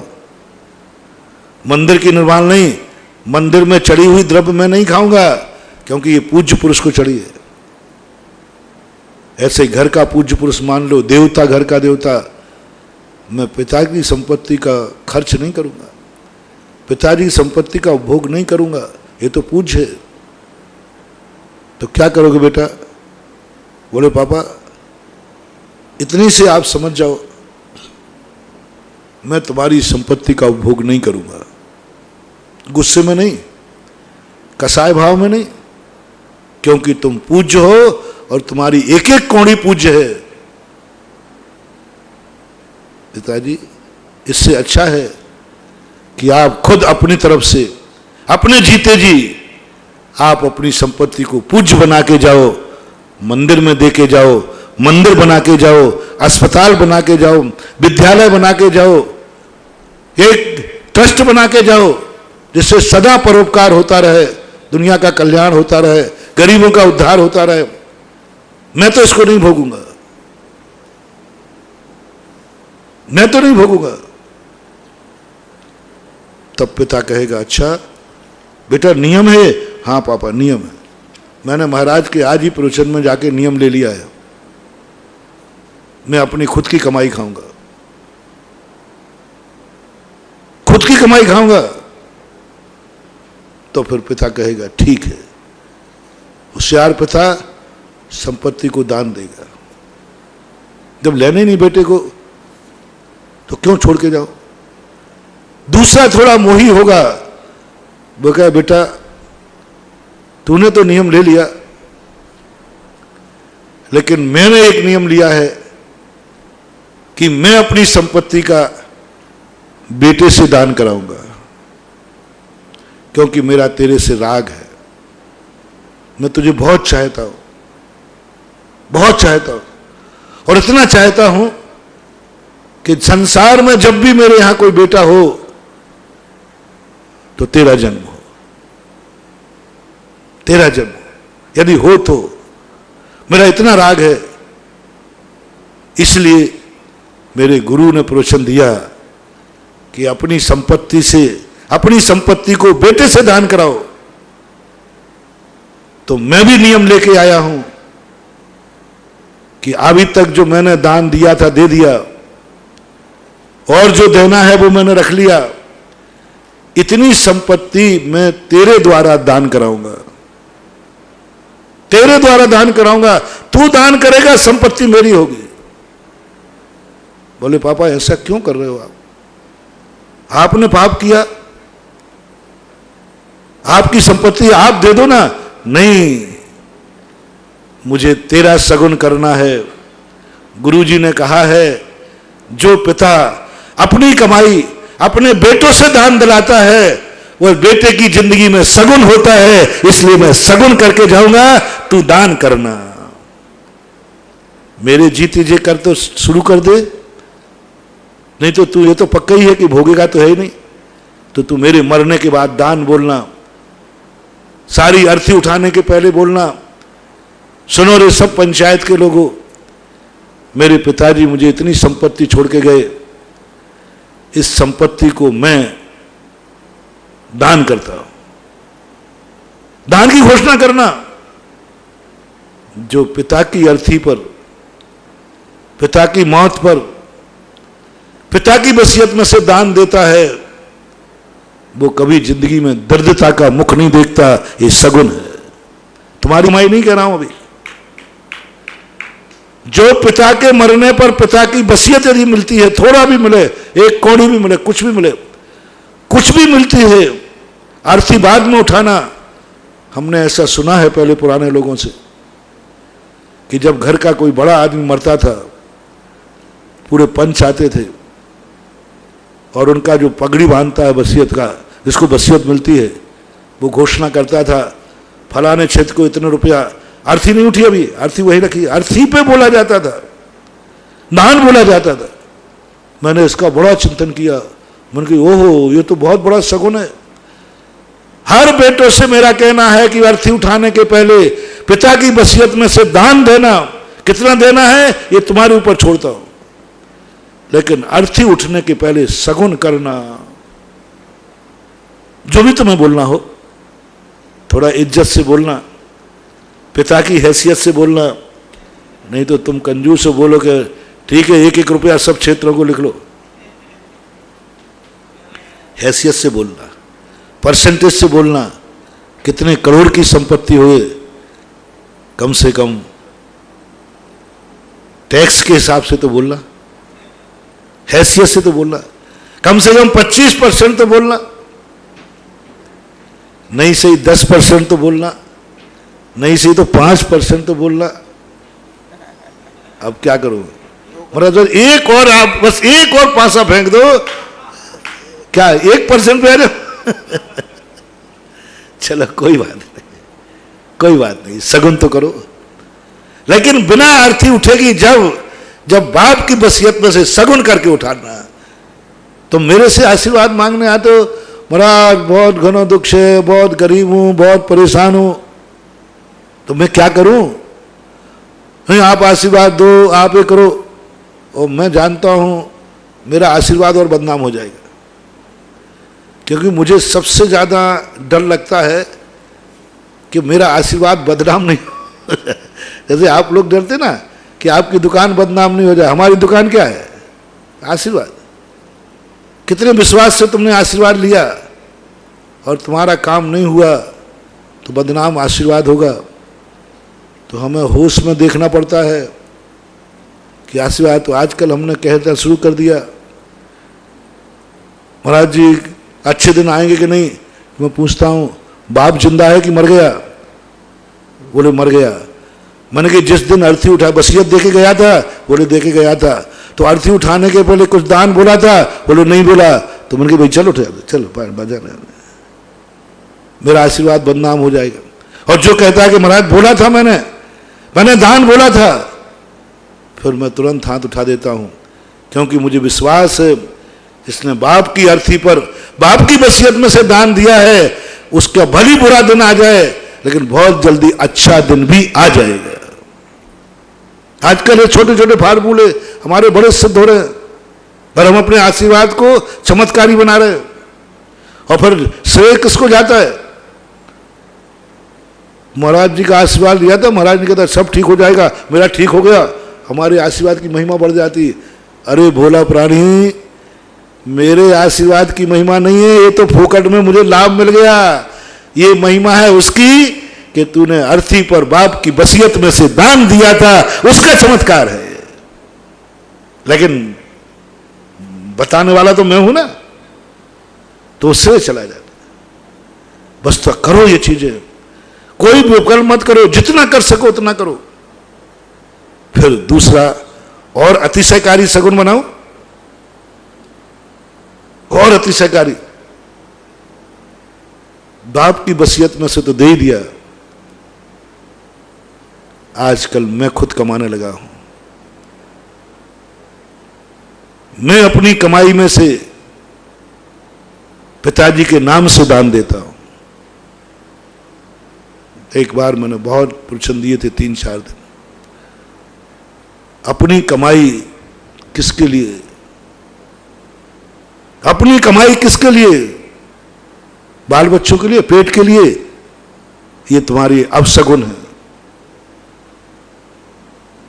जो व्यक्ति अपने पेट के लिए और मात बाल बच्चों के लिए कमाता है, और आप लोगों की आदत पड़ गई है, कोई पूछता क्यों कमा रहे हो, बोले पापी पेट के लिए कमा रहा हो। कोई व्यक्ति पूछे किसके लिए, बाल बच्चों के लिए कमा रहा है। यही तुम्हारी जिंदगी का सबसे बड़ा अपशगुन है। यही तुम्हारी जिंदगी का भविष्य उज्जवलमय नहीं है। यही तुम्हें दरिद्र बनाएगा, एक दिन दास बनाएगा, एक दिन एल्युमिनियम का कटोरा लेने को बाध्य कर देगा। जो पेट के लिए और बच्चों के लिए मात्र कमाते हैं, वे नौकर भी तो दूसरों के लिए कमाता है। नौकर भी क्या कर रहा है? कभी भूल करके ये भाव मत लाना, पेट भरेगा तुम्हारा, बच्चे भी पलेंगे। मैंने एक बार बहुत अच्छी तरह विस्तार से कहा था, हमेशा तुम ये रट बना लो, किसके लिए कमा रहे हो? पूज्य पुरुष के लिए, बड़ों के लिए। बच्चा बड़ा है कि छोटा है, छोटे को मत कमाओ। छोटों को कमाना नौकरी है, दास्ता है।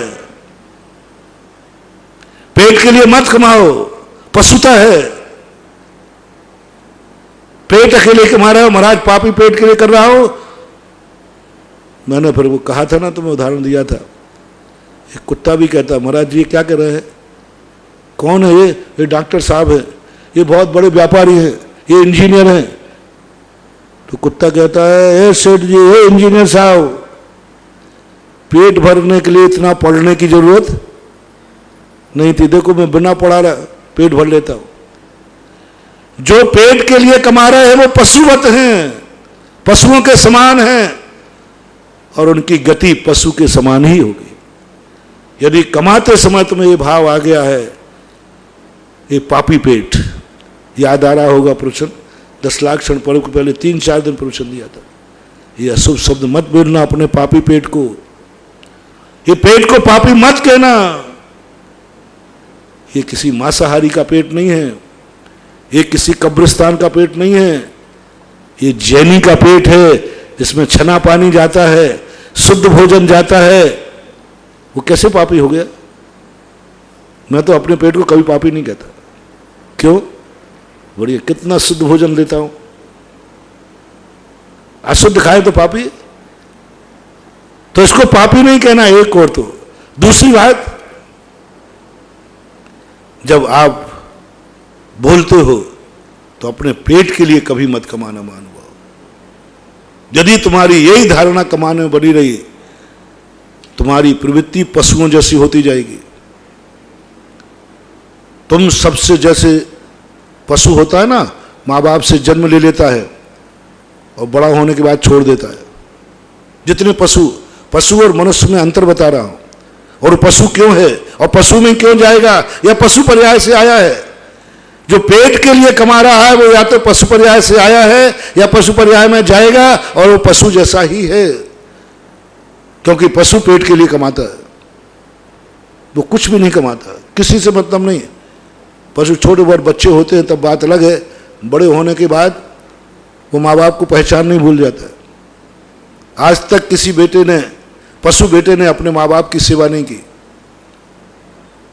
माँ बाप मान करके सेवा नहीं की, क्योंकि बड़ा होने के बाद वो पशु अलग हो जाता है। ऐसे ही जो लोग शादी का करके थोड़ा बड़े होने के बाद माँ बाप के छोड़ देते हैं, अलग हो जाते हैं, अच्छे माँ बाप के, बुरे माँ बाप के नहीं, तो मैं समझता हूँ, पूछता हूँ, महाराज जी मेरा बेटा मेरे से अलग हो रहा है, उसकी बीवी ऐसी है, उसके कहने में आ गया, और माँ बाप बहुत अच्छे हैं, वृत्ति है, सब कुछ है, तो मैं पूछता हूँ, पहले बेटे से बुला के पूछता, बेटा तू आजकल कमाने लगा? बोले हाँ महाराज। नौकरी लगी? बोले हाँ महाराज। तो किस लिए कमा रहा है? वो कहता महाराज इस पापी पेट के लिए। मैं कह देता हूँ माँ बाप से, इसकी उम्मीद मत करना, ये तुम्हारे बुढ़ापे में सेवा नहीं करेगा, तुम्हारे काम नहीं आएगा, क्योंकि इसकी कमाई पशु के समान है। जैसे पशु माँ बाप को जन्म लेने के बाद छोड़ देता है, ऐसे ये भी छोड़ देगा, नियम से छोड़ेगा, क्योंकि तुम्हारी कमाई पापी पेट के लिए कमाई है, तुमने पेट के लिए कमाई है। पिताजी से पूछता हूं, तुमने ये कमाई किसके लिए कमाई थी? बोले इन्हीं बाल बच्चों के लिए। हमने कहा बस अब आप उम्मीद मत करना, नौकरी की है तुमने, अधिकतम ये थोड़ा पेंशन मिल जाएगी, नौकरी की है तुमने, बच्चों के लिए तुमने कमाया, जब जब तुम बच्चों के लिए कमाओगे बुढ़ापे में तुम्हें पेंशन मिल जाएगी, और प्राइवेट नौकरी हुई तो पेंशन भी मिलने वाली नहीं है, एक एक गिलास पानी को तरसोगे। बहुत बड़ी बात कह रहा हूं महानुभाव, जो जो व्यक्ति बच्चों के लिए कमाई करते हैं, ये भाव करते हैं सब बच्चों के लिए कमा रहा हूं, वो ध्यान रख लें उनका बुढ़ापा नौकर से भी बदतर बीतेगा। पेंशन में 2 रोटियां मिल जाएंगी, 2 जोड़ी कपड़े मिल जाएंगे, कोई तुम्हें पूछने वाला नहीं है, क्योंकि तुम्हारी कमाई जिनके लिए तुमने कमाई थी उनके काम आ रही। जहां उद्देश्य है तहां निर्देश है। आपने बाल बच्चों के लिए कमाई थी ना, तो बाल बच्चा यश कर रहा है, भोग रहा है, कभी भूल कर गलती नहीं। मैं तुम्हें सगुन दे रहा हूं, चिंता मत करना, बाल बच्चों को भी मिलेगा, तुम्हारा पेट भी भरेगा। बस तुम एक संकल्प कर लो। कोई पूछे किस लिए कमा रहे हो, बोले कोई मैं नौकर नहीं हूं, कोई स्वार्थी नहीं हूं, मैं पूज्य पुरुषों के लिए कमा रहा हूं, जो मेरे पूज्य हैं उनके लिए कमा रहा हूं। बस इतना सा संकल्प कर लेना। पूज्य पुरुषों में मैं मंदिर को नहीं लाऊंगा बीच में, लाओ तो बहुत अच्छी बात है, मंदिर के लिए दान के लिए कमा रहा हो, चलो तुम्हारे घर में करके देख लेना। आप 1 साल कर लो, वर्ष 1 साल की कमाई में आप ये बोलना शुरू कर दो, मैं माँ बाप के लिए कमा रहा हूं, माँ बाप के लिए कमा रहा हूं। बच्चों का नाम मत लेना, पेट का नाम मत लेना, मैं माँ बाप के लिए कमा रहा हूं। आजकल मेरे माँ बाप, बोले माँ बाप को कमा रहे हो? हाँ, हमारे माँ बाप बूढ़े हो गए हैं, अब उनने कमाना छोड़ दिया है, और मैं अपने पिता की आदत जानता हूं। पिताजी को दान देने का बहुत शौक है, उन्होंने अपनी जिंदगी में, मेरे माँ बाप ने खूब दान दिए जब वो कमाते थे। आजकल उन्होंने दान देना बंद कर दिया है। कमेटी वाले आए हैं तो कह देते हैं बेटा भैया आजकल मैंने कमाना बंद कर दिया, मैं कैसे बोलूं? मैंने सुन लिया है, आज तक मेरे पिताजी के दरवाजे से कोई खाली नहीं गया, और खूब दान देने का शौक है, लेकिन आजकल वो मना कर देते हैं अब मैंने कमाना छोड़ दिया है। ओहो, मेरे पिता जब स्वयं कमाता था तब दान देता था, और आज उन्होंने कमाना छोड़ दिया इसलिए दान बंद नहीं। मैं पिताजी से, सच्चा बेटा देखना, पिताजी आप दुकान पर तो बैठना बंद करना, लेकिन यह ध्यान रखना जो दान आप अपनी कमाई में से बोलते थे, जब तक आप जिंदा हो वो दान बोलोगे आप और दूंगा मैं। बेटे से कह रहा हूं,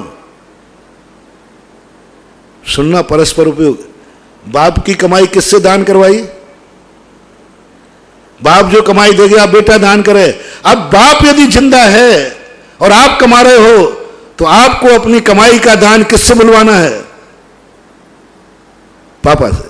पापा आप बोलो, क्योंकि आपने पहले खूब बोला है। आज क्यों बंद कर दिया? क्यों कमेटी को लौटाया आपने? बेटा अब मैं कमाते नहीं हूं तो मैं कौन हूं? आपका खून हूं, आपका दूध हूं, आपका बेटा हूं, आपका वारिस हूं। जब मैंने आपकी संपत्ति को पराया नहीं माना तो आप मेरी संपत्ति को पराया क्यों मानते हो? धन्य है ऐसे बेटा कभी मिल जाए, ऐसा बेटा कहीं मिल जाए जो बाप से कह रहा है, पिताजी जब आपकी संपत्ति को मैंने पराया नहीं माना, आप कमाते थे मैं खुलकर खर्च करता था। बताओ कौन से बेटा बचपन में ये सोच के कम खर्च करते हैं कि बाप की कमाई है? बल्कि ज्यादा खर्च करते हैं। जब मैंने कभी जितना खर्च किया आपकी संपत्ति को अपना मान के खर्च किया, कभी संकोच नहीं किया, तो आप अब मेरी कमाई भी आपको खुला खर्च करने की छूट है, आपका कोई हाथ नहीं पकड़ेगा। जैसा खर्च आप अपनी कमाई पे करते थे वैसे इस कमाई पे कीजिए, वैसे ही दान दीजिए, वैसे ही कीजिए, वैसे ही ठाठ से दीजिए, क्योंकि मैंने दुकान पर संकल्प किया है और जिसने मेरे से पूछा है हमने एक ही कहा कि मैं अपने पूज्य पुरुषों के लिए कमा रहा हूं। महानुभाव, आप बेटे को ये संस्कार देके जाना, गारंटी मैं ले रहा हूं, तुम्हारा बेटा जब तुम मरोगे तुम्हारा सिर बेटे की गोदी में होगा, उसका सिर तेरे सिर पर होगा, और मरने के बाद भी चेट का पूजेगा, मंदिर बन के पूजेगा, क्योंकि तुम्हारे बेटे में संस्कार आ गया। उसने कमाई की है मां बाप के लिए, वो मां बाप को पूछेगा। इस संस्कार में आप लोगों के लिए दे रहा हूं। और जिसने अपनी कमाई अपने पूज्य पुरुषों को देना शुरू कर दिया वो जिंदगी में कभी भी संकट झेल लेगा, लेकिन संकट के साथ मरेगा नहीं। बुरे दिन उसके शाश्वत नहीं होंगे, क्षणिक भर के लिए आएंगे, क्योंकि उसने सगुन कर लिया है। कुछ चीजें धर्म नहीं है, आपकी जिंदगी का सगुन मंगल रूप है। सारी चीजों को धर्म मत माना करो। ये जो मैं बोल रहा हूं धर्म नहीं बोल रहा हूं, ये तुम्हारी जिंदगी का सगुन करा रहा हूं, सगुन करा रहा हूं। और ये बोलना आपको चालू करना चाहिए। और कम से कम इतना न कर सको तो सगुन तो करना ही चाहिए, सगुन तो करना ही चाहिए। इसमें से इतना % आज मैं व्यापार शुरू कर रहा हूं। मैं कोई गुलाम नहीं हूं कि मैं दुनिया को कमाता रहूं, मैं पशु नहीं हूं जो पेट के लिए कमाता रहूं। मैं इतना % जो भी कमाई होगी इतना % मैं पूज्य के लिए कमाऊंगा। पूज्य में मंदिर भी आ जाएंगे, पूज्य में माँ बाप भी आ जाएंगे, पूज्य में गुरु भी आ जाएंगे, तीर्थ क्षेत्र सब आ जाएंगे। हर व्यक्ति को अपनी कमाई में से और पिता की वसीयत में से कुछ ना कुछ पूज्य पुरुषों को देना है। बहुत विस्तार से मैंने आज बताया, बहुत महत्वपूर्ण बात बताई। पिता की संपत्ति को छू मत लेना, क्योंकि वो संपत्ति पूज्य है, पूज्य पुरुष ने कमाई है, उसका कुछ ना कुछ अंश पूज्यता में घोषित करो। ऐसी जिंदगी को, इसलिए मैंने कहा था कि बहुत सारे लोगों का आज जो प्रवचन दिया मैंने उनको दिया है जिनकी किस्मत में लाभांतराय कर्म का क्षोभ सम है, लेकिन दुर्भाग्य भोगांतराय कर्म का क्षय उपशम नहीं है। वे अविरत सम्यक दृष्टि, सैद्धांतिक दृष्टि से मिथ्या दृष्टि तो नहीं है, सम्यक दृष्टि मान रहा हूं, लेकिन उनको इस धर्म का आनंद नहीं आ रहा है। धर्म पर श्रद्धा है, विश्वास है, जान रहे हैं, लेकिन भोग नहीं रहे। संपत्ति का उदाहरण तो मैंने दिया, सब कुछ संपत्ति है, सब कुछ है, लेकिन सामने सामने उस मकान में गुंडा रह रहा है, खेती है, गुंडे जोत रहे, धन दौलत है, सामने से चोर उठा के ले जा रहे। तुम्हारी संपत्ति थी, तुम्हारी वसीयत थी, लाभांतराय कर्म का क्षय उपशम था, लेकिन भोगांतराय का क्षय उपशम नहीं था। उस भोगांतराय कर्म के क्षय उपशम के लिए मैंने आपको सुझाव दिए हैं कि यदि आप इस तरीके से जिंदगी जियोगे तो संपत्ति पाओगे भी, संपत्ति भोगोगे भी। कोई दूसरा कब्जा नहीं करेगा, तुम अपने बाप के मकान में तुम रहोगे। इसलिए हर पिता को संपत्ति देने के पहले क्या बेटा तुम्हारा सक्षम है इसकी रक्षा कर पाएगा, क्या तुमने इतना सक्षम बनाया। ये प्रसंग मेरा मूल था, अपन साइड में चले गए थे। आज हर पिता को मरने के पहले जो कुछ भी तुम बेटे को जोड़ रहे हो, दे रहे हो, आज यह सोचना है क्या जो कुछ भी मैं बेटे को छोड़ के जा रहा हूं, क्या वह इसकी रक्षा कर पाएगा, क्या मैंने इसको सुरक्षा कवच दिया है, क्या इसकी रक्षा करने का हुनर सिखाया है। कमाने का हुनर तो सिखा दिया। 90% पिता बेटे को कमाना सिखाते हैं क्योंकि वो भी कमाते रहे, लेकिन इसको सिखाने का समय ही नहीं रहता है कि जो कमा के लाओगे उसकी सुरक्षा कैसे करोगे, उसका बचाव कैसे करोगे। आज हर पिता अपने बेटों पर लग जाए कि मैं वसीयत छोड़ के जाऊंगा, ये बेटा बचा पाएगा कि नहीं बचा पाएगा। इसके चारों तरफ गुंडे हैं, मैंने कैसे बचाई ये संपत्ति नहीं जानता हूं। वो सारे गुण उसको सिखाओ, और जब तक वो सुरक्षित ना हो जाए तब तक तुम्हें नहीं मरना है। और मरना निश्चित हो गया हो तो मरने के पहले ये करके जाना है। आपको ज्ञात होगा गांगे, जो कुछ भी इच्छा मिक्षुमर्त वरदान है उसको सत्यासत्य पे मैं नहीं जाता, लेकिन वो एक बार सब बार बार उनके मन में थी हस्तिनापुर की सुरक्षा। उन्होंने एक ही नियम लिया था, हस्तिनापुर की सुरक्षा। हस्तिनापुर सुरक्षित हो जाए मैं शांति से मर जाऊंगा। हस्तिनापुर सुरक्षित होना चाहिए बस। वैष्णव दर्शन में ऐसा बताते हैं कि वो बाणों की सैया पर लेटे, सब लोग कह रहे कि ताजश्री देवता भी आ गए, आप क्यों इतना कष्ट उठा रहे हो, आपके शरीर में छल्ली हो चुका है, आप क्यों नहीं मरना चाहते हो। उनके यहां इच्छा मृत्यु था, वरदान था, जो कुछ भी था अपन शिक्षा लेना वहां। क्यों नहीं इतने कष्ट क्यों भोगना चाह रहे हो। तो वो कहते बस मेरी एक ही तमन्ना है, हस्तिनापुर सुरक्षित हो जाए। क्योंकि वे जान रहे थे दुर्योधन के हाथ में हस्तिनापुर सुरक्षित नहीं है। धृतराष्ट्र के हाथ में पहुंचते ही असुरक्षित हो गया था, लेकिन उनको उस समय विश्वास था कि मैं जिंदा हूं।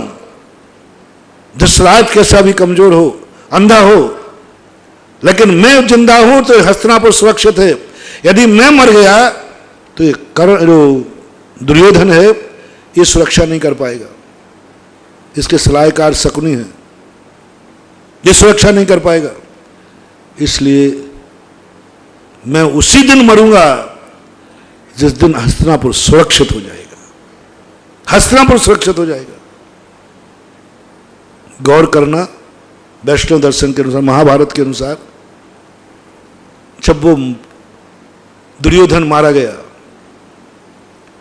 और युधिष्ठिर का राज्य तिलक हो गया, युधिष्ठिर, पूरे पांडव, कृष्ण जी, पितामह के पास आशीर्वाद लेने जाते, तब पितामह कहते हैं अब मैं शांति से मर सकूंगा। बोले क्यों? बोले अब हस्तिनापुर सुरक्षित है, अब हस्तिनापुर सुरक्षित है, अब मुझे जीने की कोई जरूरत नहीं, ना मुझे जीने की कोई लालसा है। अब हस्तिनापुर पे अब धर्मराज के हाथ में आ गया और मुझे धर्मराज पर विश्वास है, हमसे भी ज्यादा अच्छा धर्मराज राज्य करेगा। और किया भी। ताजश्री अपनी जिंदगी में वो हस्तिनापुर को ऊंचाइयां नहीं दे पाए, वो अश्वमेघ महायज्ञ नहीं कर पाए, वो विश्व को मित्र नहीं बना पाए। गांगे कभी अपनी जिंदगी में पूरे विश्व से मैत्री नहीं कर पाए, उनके दुश्मन बहुत थे, क्योंकि ताजश्री का पानीदार बहुत थे, ताजश्री बहुत पानीदार थे, तीख पे आ जाते थे। तभी तो उन्होंने प्रतिज्ञा ली, थोड़ी सी बात हो जाए तीख पे आ जाते थे। और जो तीख पे आ जाते, जिनको जल्दी गुस्सा आता है, उनके मित्र कम होते। ताजश्री के कोई मित्र नहीं थे, दुश्मन ज्यादा थे। शिखंडी देखो ना, मित्र दुश्मनी तो था, आवेश में आकर के उस कन्या को उठा के लाए थे, 3 कन्याओं को। तो धर्मराज कहते, धर्मराज शांत परिणामी जीव है, ये हस्तिनापुर की मेरे से अच्छी सुरक्षा करेगा। और जब धर्मराज ने राज्य किया, पूरे भारत को अखंड किया, पूरे भारत से मैत्री की, हर राजा के पास भाइयों को भेजा, बिना निहत्थे होकर भेजा, जाओ मैत्री करके आओ, सबके पास भेजा। युद्ध से नहीं जीता, अभी तक पहला राजा है इतिहास में। धर्मराज के दुर्गुण तो अपन ने बहुत बार सुने, जुआ में प्रसिद्ध बहुत बार हुआ। एक गुण धर्मराज का बताता हूं कि धर्मराज ने पूरे विश्व को अपने अधीन किया, शस्त्र के बल पर नहीं, मैत्री के बल पर। मैत्री के बल, चक्रवर्ती भी करता है, सुदर्शन चक्र के बल पर भस्म करता है। लेकिन धर्मराज को, युधिष्ठिर को धर्मराज क्यों कहते हैं? जिस दिन से वो राजगद्दी में बैठे, उसके बाद फिर उन्होंने कहा नहीं, अब युद्ध नहीं होगा, अब मैत्री होगी। और अपने भाइयों को दरवाजे दरवाजे राजा के भेजा, अपमानित कराया, पैर पड़वाए, नतमस्तक हुआ। अर्जुन भीम जब जाते हैं, शस्त्र मत उठाना, युद्ध मत करना, मैत्री बना के आओ। और पूरे आर्यावर्त को अखंड करके और मैत्री स्थापित की। तो भाव ये है कि वहां ताजश्री कहते हैं राज्य सुरक्षित है। आज हर माँ बाप से मेरा कहना है, उन गांगे की नीति तुम्हारे लिए दे रहा हूं कि मरने के पहले एक विचार अपने बच्चों पे करना, अब मेरी संपत्ति, मेरी वसीयत, मेरी कुल, मेरी इज्जत अब सुरक्षित है, मेरा बेटा। और यदि असुरक्षित है तो मरना मत, अभी भगवान से वरदान मांगना। और यदि तुम असुरक्षित करके मरे हो तो अपनी संपत्ति बेटे को दान में ना दे करके, बेटे को वसीयत न लिख करके दान में दे के जाना, तो भी तुम्हारी सदगति हो सकती है। क्योंकि मेरी कमाई बेटे के हाथ में सुरक्षित नहीं है।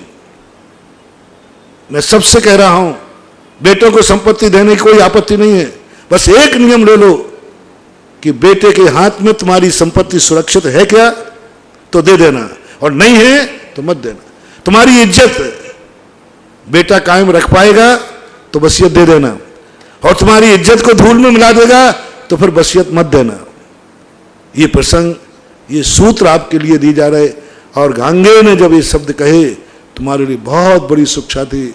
हर परिवार, हर माँ बाप को, जो हम 3 दिन से कह रहे हैं, वो आगे कुछ कर पाएं या ना कर पाएं, लेकिन जो तुमने दिया है क्या वो उसको सुरक्षित कर पाएंगे? जो हमारे पास आज है क्या यह सुरक्षित है? इस पर दोनों को विचार करना है। महावीर भगवान की जय। परम पूज्य निर्यापक समर मुनि पुंगव श्री सुधासागर जी महाराज की जय। समस्त मुनि संघ की जय। जिनवाणी की ज्ञान से सूझे